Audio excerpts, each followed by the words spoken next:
Apa mungkin waliullah melakukan kejahatan masif, pemalsuan nasab secara jariah seperti itu? Benarkah dia karangan Habib Ali bin Abu Bakar As-Sakron? Ini bisa jadi bila diteliti lagi, bisa jadi ini pun tidak ada. Ini tidak akan bisa dibohongi, karena kapan dia dicetak dalam kertas itu ada. Kalau Ba'alawi itu bukan zuriyah Nabi, maka menurut penglihatan saya polemik ini malah bergeser ke persekusi. Perang mekanik yang kemarin terjadi di Jakarta ya, Kiai Imad.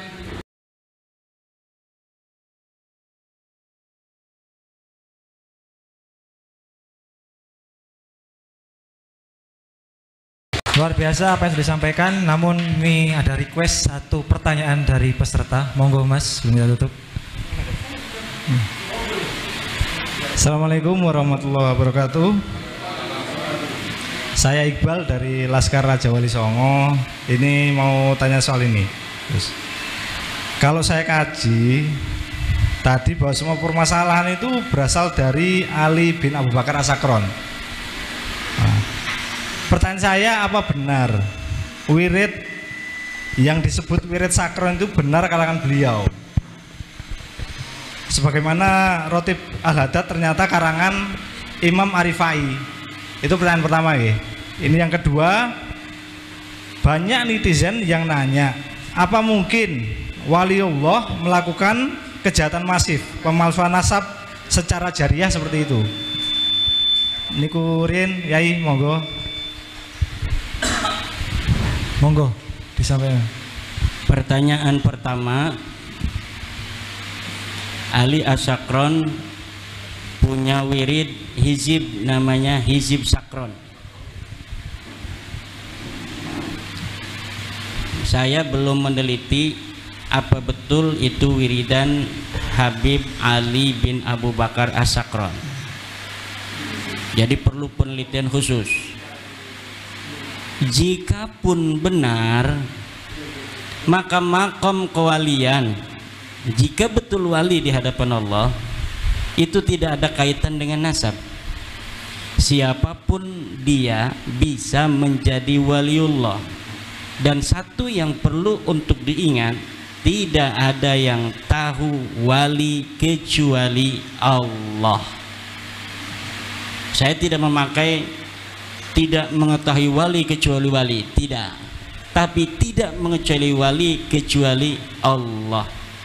Karena wali itu kekasih, kekasih itu adalah fi'lul qalbi bagi manusia. Hanya saya yang mengetahui siapa sebenarnya yang paling saya cintai dari manusia.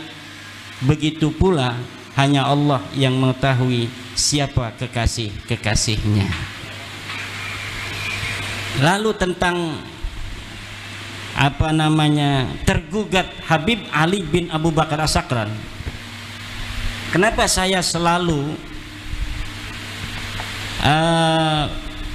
menghilirkan masalah ini kepada Habib Ali bin Abu Bakar As-Sakron? Karena de facto hari ini yang dapat saya baca dari kitab tertua adalah karya Habib Abi Bakar As-Sakron ini, Ali bin Abu Bakar As-Sakron. Benarkah dia karangan Habib Ali bin Abu Bakar As-Sakron? Ini bisa jadi bila diteliti lagi, bisa jadi ini pun tidak ada. Hari ini kitabnya dicetak. Saya pernah melihat sebuah manuskrip, namanya bukan Al-Burqatul Musyiqah tapi Al-Burqatul Munifah. Betulkah dia karangan Habib Ali bin Abu Bakar As-Sakron abad 9 atau karya orang yang iseng-isingan pada abad 14 yang kemudian diberikan nama sebagai karya dari Habib Abu Bakar As-Sakron? Karena ada riwayat di dalam kitab abad 10, Habib Ali bin Abu Bakar As-Sakron menulis sebuah kitab namanya Al-Burqatul Musyiqah atau Al-Burqatul Munifah. Ini bisa jadi hanya orang karena baca di abad 10 atau di abad 11 ada kitab Habib Ali bin Abu Bakar As-Sakron yang pernah memiliki kitab namanya Al-Burqatul Musiqah, lalu dikarang kitabnya pada abad 14 atas nama kitab yang pernah ada terdeteksi bernama Al-Burqatul Musiqah. Dan ini saudara hati-hati, ada orang yang ingin berusaha untuk mencari kitab sejaman dengan membaca sebuah referensi bahwa Ubaidillah mempunyai kitab bernama Al-Intisar misal, manuskripnya tidak ada, lalu manuskrip itu dibikin hari ini kemudian dinamakan Al-Ubaidillah, kemudian di proyeksi sedemikian rupa sehingga nampak manuskrip ini menjadi manuskrip yang tua. Ini sering terjadi dan pernah terjadi di Indonesia tentang manuskrip negara Kertabumi yang di tahun 1696 setelah diteliti oleh pakar-pakar filolog, ternyata itu kertas tahun 1960, kertasnya kertas Manila. Ini bisa terjadi. Itu namanya menurut Profesor Menachem Ali adalah DNA naskah, catatan Tuhan yang ada dalam naskah. Ini tidak akan bisa dibohongi, karena kapan dia dicetak dalam kertas itu ada. Apalagi kertas-kertas masa lalu, dalam kertas kalau kita ini kan seperti duit itu ada lambang tahun berapa dia itu dicetak. Dan apabila di dalam kertas ini tidak ada tahun, maka di dalam setiap pabrik itu ada tahun berapa dia mencetak kertas apa, diproduksi berapa lembar, kemudian dijual di daerah mana saja. Itu ada datanya dan gampang untuk diteliti dan ditelusuri. Apalagi nanti di Yaumul Hisab akan banyak manuskrip-manuskrip palsu di Yaumul Hisab menumpuk tentang kedustaan-kedustaan yang hari ini diciptakan tentang masa lalu yang tidak pernah terjadi. Wallahu wal muwaffiq ila aqwamit thoriq. Terima kasih. Satu penanya terakhir, monggo Ibu. Baik, terima kasih. Assalamualaikum warahmatullahi wabarakatuh. Saya dari Putri Mojopahit.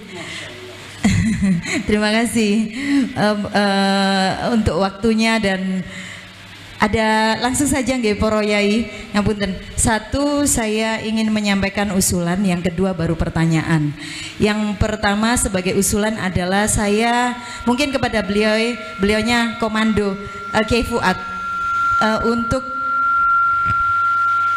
ke depan jika ada pertemuan kembali, saya mengusulkan untuk Dr. Andes Husnu Mufid MPDI nggih, karena beliau juga ini menyatakan kebenaran tentang sejarah, dan narasi beliau juga mengafirmasi bahwa klan Hadramut Yaman atau Ba'alawi bukan zuriah Nabi dari segi tinjauan historis sejarah. Jadi itu usulan dari Putri Mojopahit. Ini saya mewakili teman-teman di grup Putri Mojopahit. Ada beberapa titipan usulan kepada Kiai Fuad. Dan yang kedua baru pertanyaan kepada Kiai Haji Imaduddin. Kalau poro yai, Bapak dokter atau yang lainnya ikut menjawab, monggo.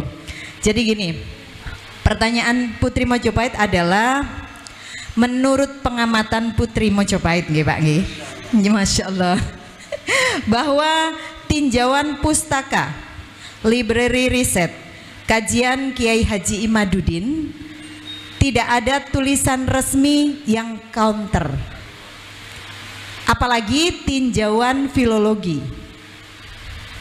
Dari segi sejarah juga sudah dinyatakan Dr. Andes Husnu Mufid MPDI kalau Ba'alawi itu bukan zuriah Nabi.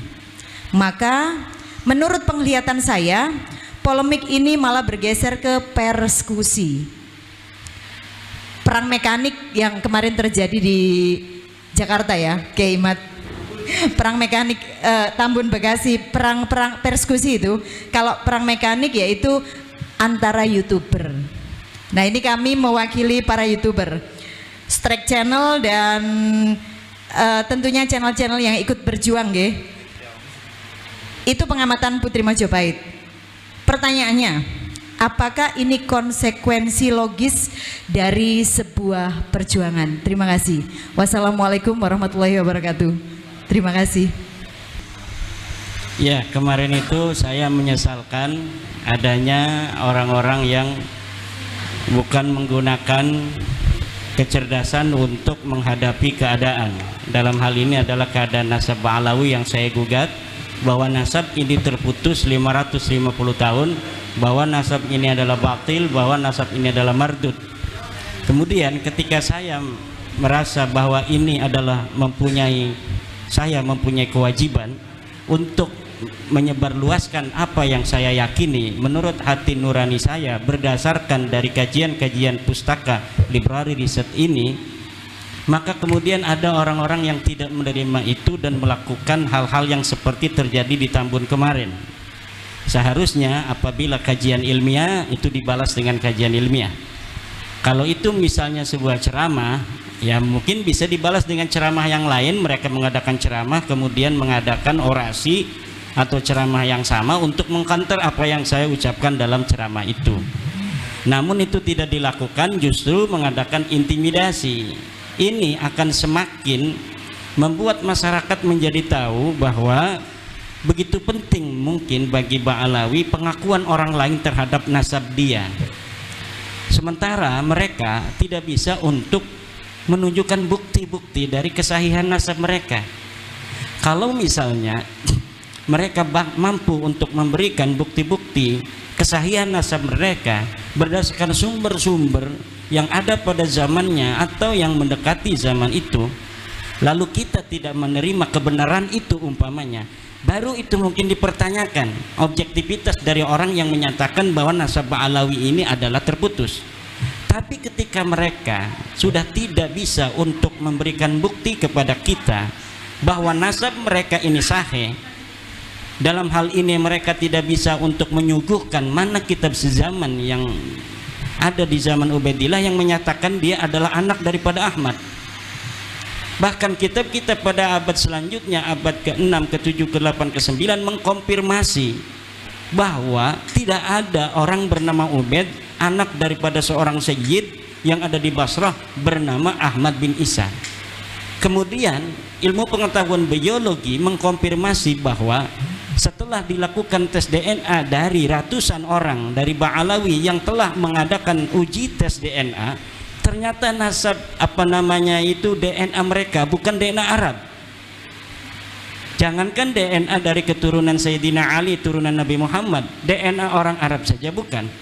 Lalu ketika tes DNA mengkonfirmasi mereka bukan turunan Nabi, dan library riset juga mengatakan bahwa mereka bukan turunan Nabi, lalu mereka tidak mau menjelaskan atau menyajikan daripada data-data, lalu berdasarkan apa saya untuk mempercayai mereka sebagai keturunan Nabi? Nah ini, lalu jika ditanya apakah ini adalah resiko dari sebuah perjuangan, betul, dan ini dikonfirmasi oleh sejarah para nabi di masa lalu.